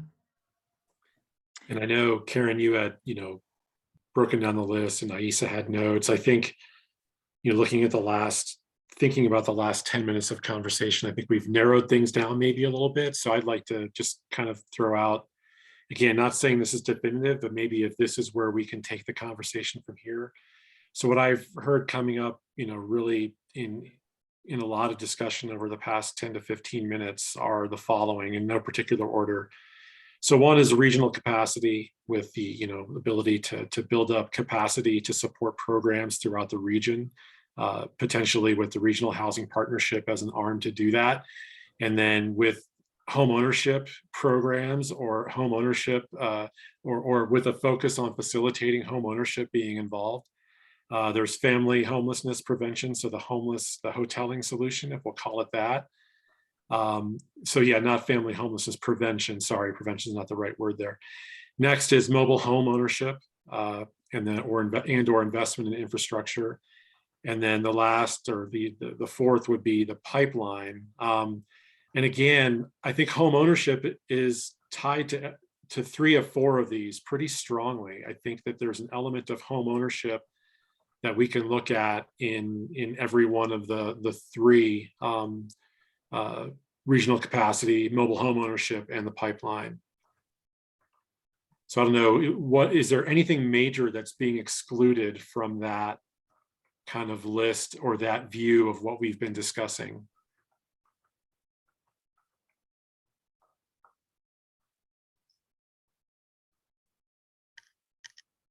Anna? Yeah, no, I don't think there's anything major that's being excluded. I just wonder if there, I kind of feel like the group is getting smaller and smaller. And we started with a much larger group, and then the subgroups were really small, and we don't have everyone here now, and then thinking of an even smaller group, then deciding which ones are prioritized. I don't know, it doesn't sit so well with me. I would prefer to reconvene the group and give everyone the opportunity to voice their preference and have it as open as possible. But I don't know what the timeline is, if there's enough time to like scope things further, have a more clear list, consolidating things that can be consolidated, even, cross-checking with other groups. If there's like in the eviction prevention and things like that. So that then we can decide in maybe a shorter list and a shorter meeting. That would be my preference, rather than just getting a smaller group to continue to prioritize and work.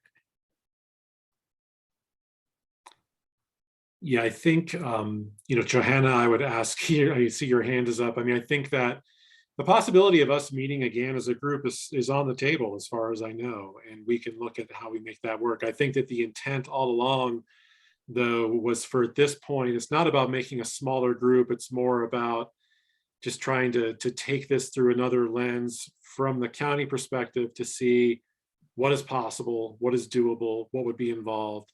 And then just to speak to kind of another thing that you mentioned there, Anna, is, acknowledging some of the things that are there, because I know that you in particular had talked about eviction prevention, rental assistance.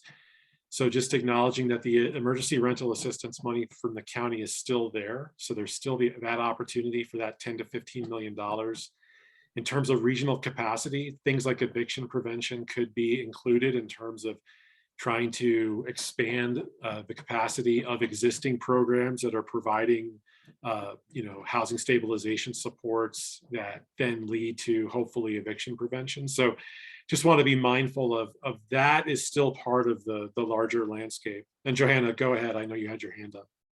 Sure, I was just going to chime in on the overall timeline to give a sense also of where the other groups are at as well. So this Thursday morning, coming Thursday, we are going to have a meeting with all the co-chairs of the groups, and we've been using that time every week to just discuss overlap and some of those common themes. The other 2 groups, though, have their 3rd meeting that Thursday afternoon, so they will not be quite far along as this group when we all meet in the morning, but we'll continue to meet the following week as well. And then the date that we kind of have set out for the recommendations to be not final, but somewhat pretty well organized and outlined would be April 8th. So that's not this coming Friday, but next Friday. And as a reminder, I can drop in kind of the guiding questions or criteria that we are looking to for these proposals, and that give you a sense of kind of how high level the deliverable is for these. And then again, so there will be about, and I'm just looking at the calendar now, about a month until the actual presentation to the commissioners. So the county staff will be using that time to vet through the ideas, and those who would like to help contribute, you know, as like a sounding board through that vetting process are more than welcome to help. And again, there's no restriction on calling this group back together if you would like to do that, or if you would like to continue to meet in any of those subgroups. Thank you, Joanna, for that info and clarification. Claire? Yeah, thanks. I think we should try to meet again. I know it's hard to get a group this large together, but I think we should, because I think we do have more work that we ought to do as a group.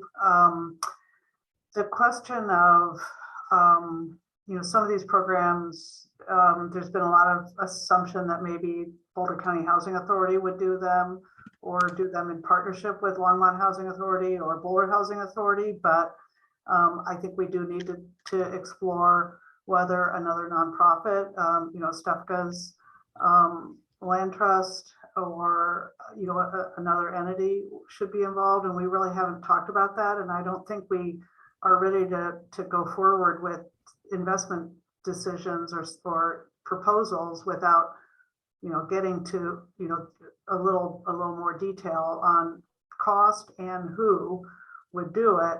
And then the other big issue, I think, you know, we've all acknowledged, but I think we need to talk more about is the things such as homeownership that would need ongoing support past, you know, the expiration of the ARPA funds, how we're going to handle that. You know, there are some things like, you know, housing homeless families that, you know, when the money runs out, we stop the program. That would be tragic, but that can happen. But with some of these others, we, you know, if we make a decision to invest in that area, part and parcel of that is going to be some ability to sustain the program. So I think we need another meeting. You know, we've all kind of put our ideas and our priorities out there, but we need to drill down on the cost and who's being served, and, you know, the questions that you know, that we want to, so that we can say that we're serving the highest needs population, and that we did look at things through an equity lens and all those other things. Thank you, Claire. Johanna? Yeah, I just want to add another thought that just reminded me. There are going to be, I think, as we're seeing a lot of ideas in these groups that brought up and maybe don't make it to that final selection of 3 to 4 ideas. And on the back end, we're just creating kind of a document or spreadsheet for some of those ideas to get cataloged, you know, so that some of those ideas can still be brought over to the county staff, because obviously there are amazing research and ideas put forward that maybe aren't specifically best for ARPA dollars, but we think should still be captured from this process, and just like kind of preserved as a leave behind from these groups.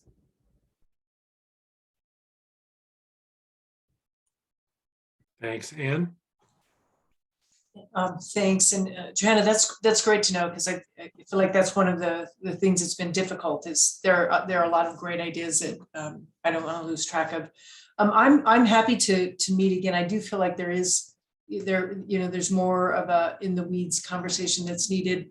But I'm also wondering, like, it was great to have Nori here. I'm wondering if there are people or some subject matter experts that would be important to have as part of that meeting, or to meet with them prior. There's just so much content here that I'm not familiar with, and so I, you know, hesitate to offer too many opinions about something that's not my, you know, it's not in my wheelhouse. So I don't know if there's a possibility of identifying what are the the questions, what additional information do we need? Do we have the right people just among ourselves here to answer those questions, or can we tag somebody else in?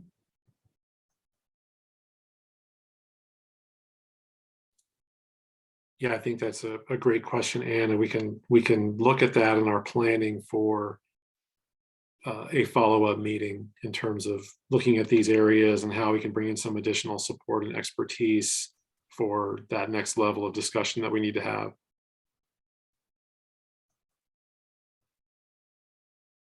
So we have about 12 minutes left in terms of our scheduled time together. I don't know, Karen, how you feel we can best use this time? Well, one thing I thought of is, does this time work for everyone? And do we just want to try to meet again next Tuesday at the same time?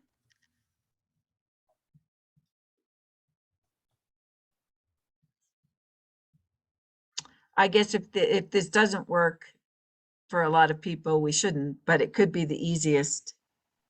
There's also a question about saving the various PowerPoints and sharing them in the Google Drive, which Paul and I can work on that. Does anyone object to just meeting again the same time? April 5th doesn't work for me. Do we want to try to do a doodle poll again, or?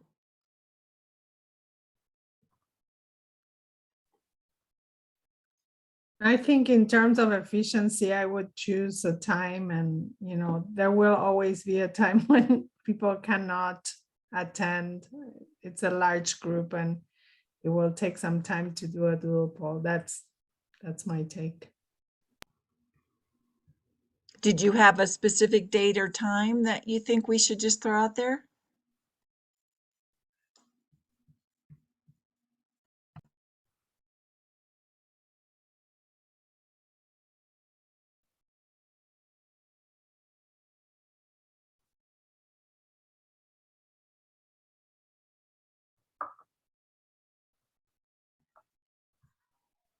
Go ahead, Anne.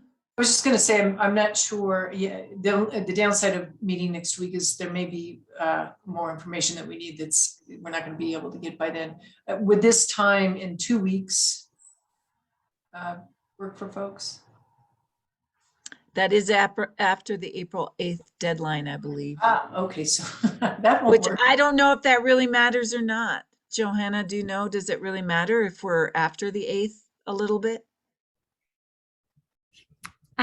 That's something I'll have to check on. But I think part of it that also depends on the needs of the county staff as well. So I don't want to make that call quite yet. Yeah.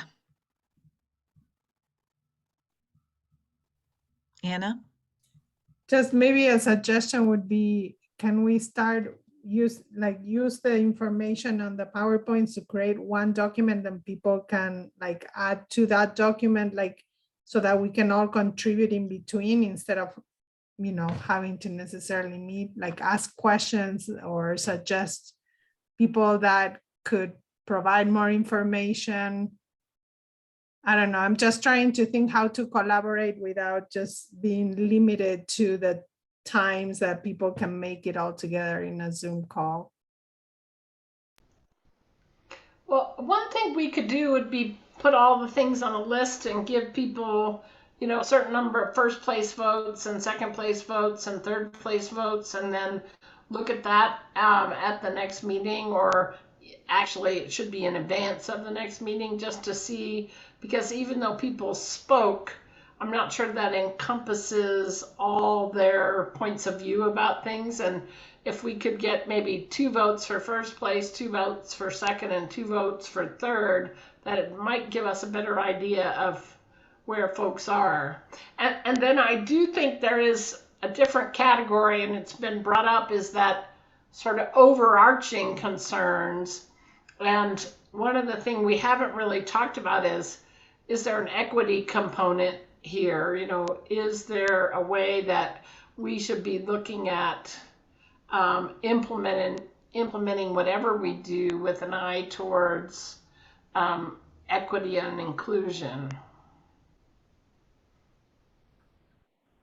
Another thing we need, I think we should create a document that puts all these proposals together, and I think we should, I think Anne Marie's suggestion is a good one, but I think what we need along with that is some dollars associated with them. A couple of them actually did have some dollar proposals, but some of them didn't. And I think we need to understand cost so that we can look at, maybe we can fund, 4 ideas or more. We don't know until we know what these things cost. So if the groups or the folks that are most familiar with the proposals within the groups could add that to their proposals, I think that would help. So really, it sounds like the document's just opened and it's getting populated by the representatives from the specific groups, not so much one person is pulling stuff from the PowerPoints, because some of the one group didn't have a PowerPoint, and then one PowerPoint was super detailed, other not so much. So it just feels to me like it's less pressure on 1 or 2 people to try to figure out what each group thought was important that they would want to include in this final document. Am I reading the room correctly? Does that make sense?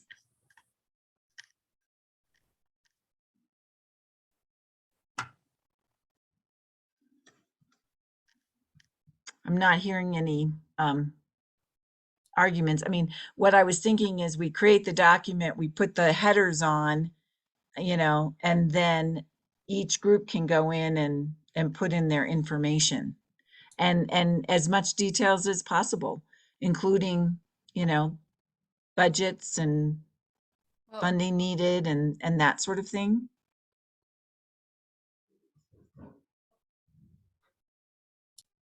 Molly? Thank you. I was just trying to figure out how to raise my hand.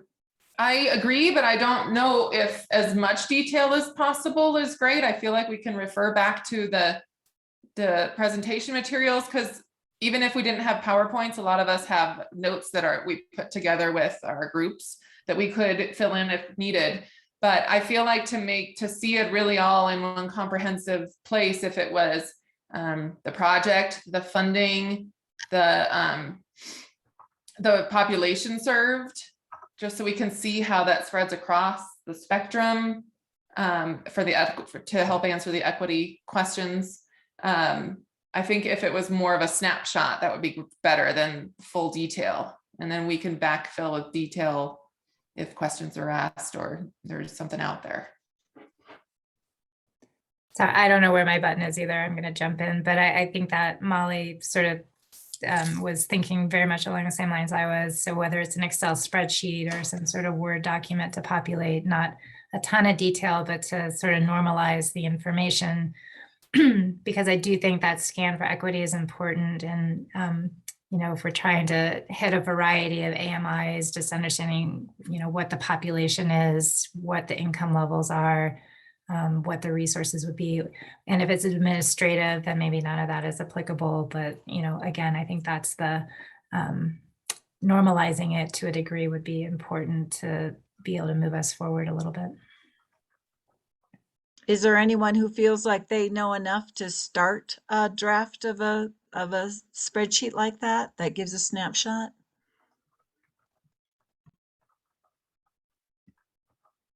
I just want to bring everyone also back to those guiding questions / criteria. The criteria are more of like a internal checklist that were originally identified by the steering committee, and those are just to be mindful of, but the questions below it are ones that are going to need to be answered for each project that you propose. So just so you know, that is what is being worked towards. And when you're thinking about the questions that you want to have on the spreadsheet, may as well start working towards those ones.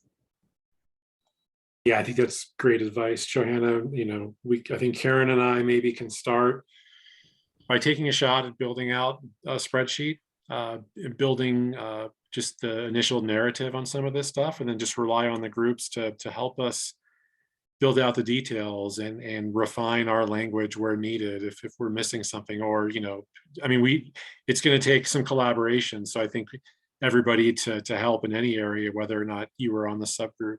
Michael? I just wanted to chime in on that idea and just clarify where it seems like we're going. So one is that we have a set of documents that are a nice reference source for all of us to go to, where our charge is basically to get as concise as possible, but also as thorough as possible. Something that's readable for everyone here. Just summarizing the project proposals, and then the other is the spreadsheet that's addressing some of the specific questions that the steering committee came up with and ARPA guidelines, where the different committee members can fill in their respective contributions and answers to, for example, how does this apply to equity? If there aren't any particular equity addressing components to their proposal, how might they include an equity addressing component? So basically use the spreadsheet as a way to start filling out answers to those steering committee questions.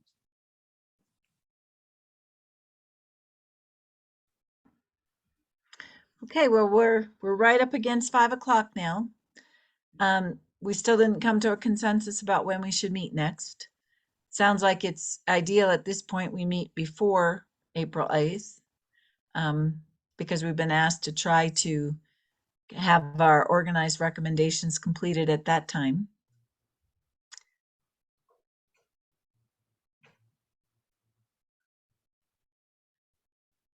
So should we just say next Tuesday from 3 to 5?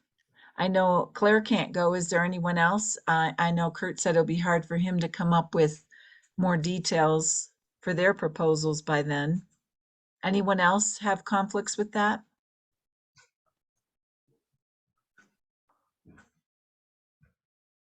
Johanna, can you please clarify what's needed by April 8th? Sure. So for the final recommendations that you were choosing, including one moonshot idea, it's to fill out those questions regarding each topic or each idea.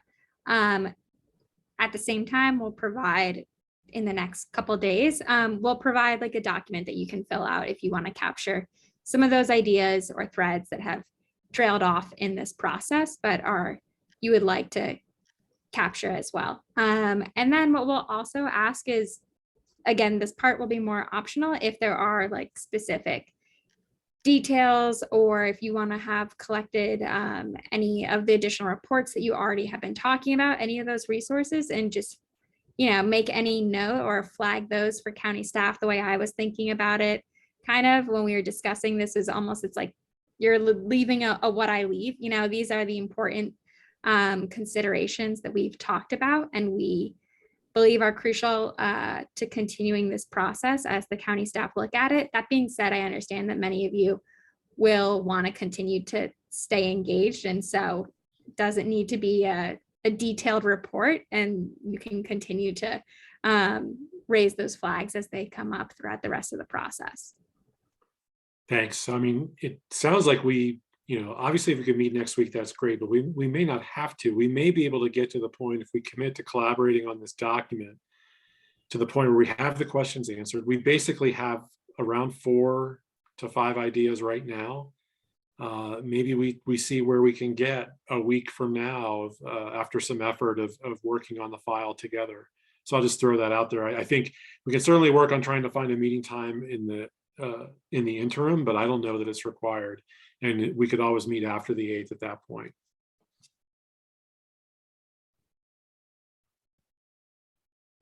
And I know we're a couple minutes over at this point. I think, Karen and I will start kind of compiling things. And then I think we just look at communicating as best we can as a group as far as kind of our meeting availability and our availability to provide information on, you know, the centralized file or files that we're going to put together. Karen, how does that sound? Oh, sure. Yeah.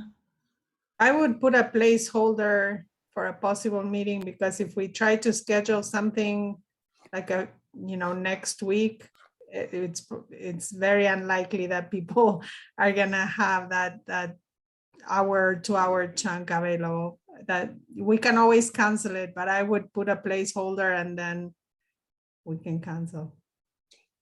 Yeah, then I think our only option, you know, I mean, we can try doodle polls, but we can just put something on the calendar and, you know, we're just going to, oh, I don't know, do we just, whoever can make it, or, you know, what's our goal here? Do we have to find something where we can all make it? Because that's going to be challenging. But Johanna, maybe if you're available to help us look at another doodle poll, that would be great. So yeah, I know people have to run, and again, sorry for running late. Want to honor everybody's time, so I think we'll go ahead and draw this meeting to a close. And thank you everybody for your time and your contributions. Thank you. Take care. Thank you.